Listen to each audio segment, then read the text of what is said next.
আগেই জানা গিয়েছিল পিএসএল এ দল পেয়েছে মেহেদী হাসান মিরাজ, বদলি হিসেবে তাকে দলে বেরিয়েছে লাহোর কালান্দার্স। এরই মধ্যে বিসিবির অনাপত্তিপত্র পেয়েছে এই ক্রিকেটার। আনুষ্ঠানিক ঘোষণা দিয়ে তাকে দলভুক্ত করার কথা জানিয়েছে লাহোর কালান্দার্স। টুর্নামেন্টে এরই মধ্যে প্লে অফ নিশ্চিত করেছে লাহোর কালান্দার্স।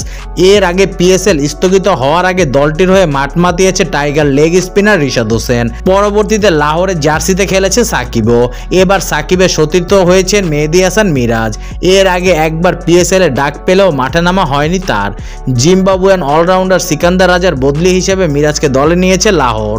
ইংল্যান্ডের বিপক্ষে টেস্ট খেলার জন্য প্লে অফে থাকছেন না রাজা, ফলে সাকিব মিরাজকে একসাথে মাঠে দেখার সম্ভাবনা তৈরি হয়েছে। লাহোরের হয়ে খেলার জন্য 25 এপ্রিল পর্যন্ত এনওসি পেয়েছে মিরাজ। আজকের মধ্যেই লাহোরের স্কোয়াডে যুক্ত হবে এই অলরাউন্ডার। মিরাজকে দলে নেওয়ার ঘোষণা লাহোর কালান্দার্সের CEO team director Samin Rana বলেন, আমরা কালান্দার্স পরিবারে মেহেদী হাসান মিরাজকে স্বাগত জানাতে পেরে আনন্দিত।